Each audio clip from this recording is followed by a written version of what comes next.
Bismillahirrahmanirrahim and Assalamu alaikum. In this lecture, we will study about trigonometric and hyperbolic functions and inverse trigonometric and hyperbolic functions of complex kind. Now we start trigonometric and hyperbolic functions. In this section, we define the complex trigonometric and hyperbolic functions analogous to the complex function e power z and capital Ln z defined in previous section. These functions will agree with their real counterparts for real inputs.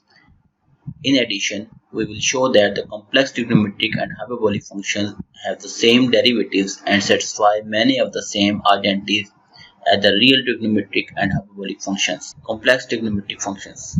If x is a real variable, then it follows from definition 4.1 that e power iota x is equals to cos x plus iota sin x, and similarly e power minus iota x will be written as cos x minus iota sin x. By adding these equations and simplifying, we obtain an equation that relates the real cosine function with the complex exponential function as cos of x equals to e exponent iota x plus e exponent minus iota x whole divided by 2.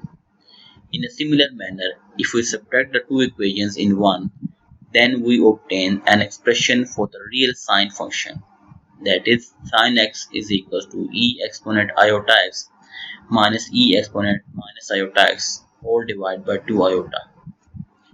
The formula for real cosine and sine functions given in 2 and 3 can be used to define the complex sine and cosine functions. Namely, we define these complex trigonometric functions by replacing the real variable x with the complex variable z in 2 and 3. This discussion is summarized in the following definition. The complex sine and cosine functions are defined as sine of z is equals to e exponent iota z minus e exponent minus iota z over 2 iota, and cos of z equals to e power iota z plus e power minus iota z over 2. It follows from equation 2 and 3 that complex sine and cosine functions defined by 4 agree with the real sine and cosine function for real inputs. Now look at the example values of complex trigonometric function. In each part, express the value of given trigonometric function in the form a plus iota b. In part A, express cos iota as a plus iota b. In part B, sine 2 plus iota. In part C, tan of pi minus 2 iota. For each expression, we apply the appropriate formula from 4 or 5 and simplify. Now, from equation number 4, we can write cos iota as e power iota z, and in this case z will be iota, and this will simplify to the given result. Most of the familiar identities for real trigonometric functions hold for the complex trigonometric functions. This follows from definition 4.6 and properties of the complex exponential functions. We now list some of the more useful of the trigonometric identities. Each of the result in 6 to 10 is identical to its real analog. It is important to recognize that some properties of real trigonometric functions are not satisfied by their complex counterparts. For example, sin of x is less than equal to 1 and cos of x is less than equal to 1 for all real x. But from example 1, we have seen cos of iota mod is greater than 1 and sine of 2 plus iota whole mod is greater than 1. Since cos of iota mod is approximately 1.5431 and sine of 2 plus iota mod is approximately 1.4859, so these inequalities in general are not satisfied for complex inputs. Now we look at the periodicity of the trigonometric functions. In section 4.1, we proved that the complex exponential function is periodic with a pure imaginary period of 2 pi iota. That is, we showed that e exponent z plus 2 pi iota equal to e power z for all complex z. Replacing z with iota z in this equation, we obtain e power iota z plus 2 pi iota, that is equal to e power iota z plus 2 pi. and we can write it as e power iota z, because e power iota 2 pi is equal to 1. Thus, e power iota z is periodic function with a real period 2 pi. Similarly, we can show that e power minus iota into z plus 2 pi equals to e power minus iota z, and so e power minus iota z is also a periodic function with a real period of 2 pi. Now from definition 4.6 is followed that sine of z plus 2 pi is equals to e power iota z plus 2 pi minus e power minus iota z plus 2 pi whole divided by 2 iota, and this will simplify to e power iota z minus e power minus iota z whole divided by 2 iota and is equal to sine z. A similar statement also holds for the complex cosine function. In summary, we have sine of z plus 2 pi is equals to sine z and cos of z plus 2 pi equals to cos z for all z. Put another way, 11 shows that the complex sine and cosine are periodic functions with a real period of 2 pi. The periodicity of the secant and cosecant function follows immediately from 11 and 5. The identities sine z plus pi is equal to minus sine z and cos z plus pi is equal to minus cos z can be used to show that the complex tangent and cotangent are periodic with a period of pi. We can see the problem 51 and 52 in exercise 4.3. Trigonometric equations. We now turn our attention to solving a simple trigonometric equation. Because the complex sine and cosine functions are periodic, there are always infinitely many solutions to the equations of the form sine z is equal to omega and cos z is equal to omega. Our approach to solving such equations is to use definition 4.6 in conjunction with quadratic formula. We demonstrate this method in the following example. Example is that find all solutions of the equation sine z is equal to 5, and by defining sine z as e power iota z minus e power minus iota z over 2 iota, we can write it as equal to 5. By multiplying this equation by e power iota z and simplifying, we will obtain e power 2 iota z minus 10 iota e power iota z minus 1 is equal to 0, and that is a quadratic equation in e power iota z, and we can write it in this form: e power iota z whole scale minus 10 iota e power iota z minus 1 is equal to 0. Now applying the quadratic formula, the solution of this equation will be given as e power iota z equals to 10 iota plus minus 96 exponent 1 by 2 whole divided by 2, and that is equals to 5 iota plus minus 2 square root 6 iota, or you can write it as 5 plus minus 2 square root 6 into iota. In order to find the value of z satisfying above equation, we solve the two exponential equations in 12 using the complex logarithm. If e power iota z is equals to 5 plus 2 square root 6 iota, then iota z is equals to log of 5 iota plus 2 square root 6 iota, or z is equals to minus iota log of 5 plus 2 square root 6 iota. Because 5 plus 2 square root 6 iota is a pure imaginary number and 5 plus 2 square root 6 is greater than 0, we have argument of 5 plus 2 square root 6 iota equals to pi by 2 plus 2 and pi.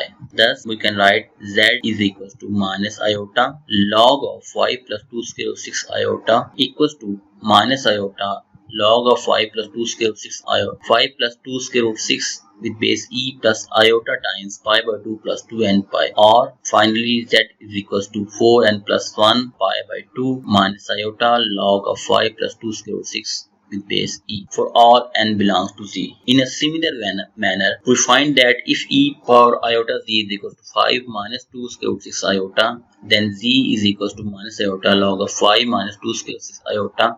Since 5 minus 2 square root 6 iota is pure imaginary number and 5 minus 2 into square root 6 is always positive, it has an argument of pi by 2.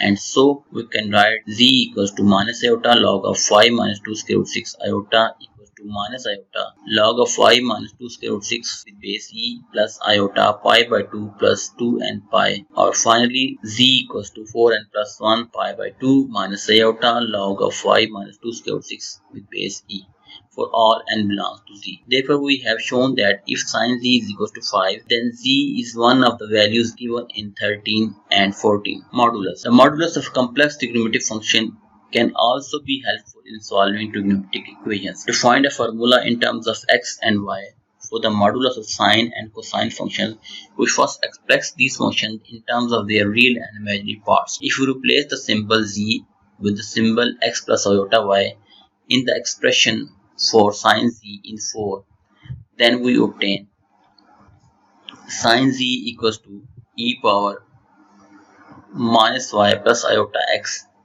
minus e power y minus iota x over 2 iota, and that is equals to e power minus y cos of x plus iota sin x minus e power minus y cos x minus iota sin x whole divided by 2 iota, and we can write it as sine of x e power y plus e power minus y over 2 plus iota time cos of e power y minus e power minus y over 2. Since the real hyperbolic sine and cosine functions are defined by sine hyperbolic y equals to e power y minus e power minus y over 2 and cos hyperbolic y equals to e power y plus e power minus, can write this result as sine of z equals to sine x cos hyperbolic y plus iota cos x sine hyperbolic y.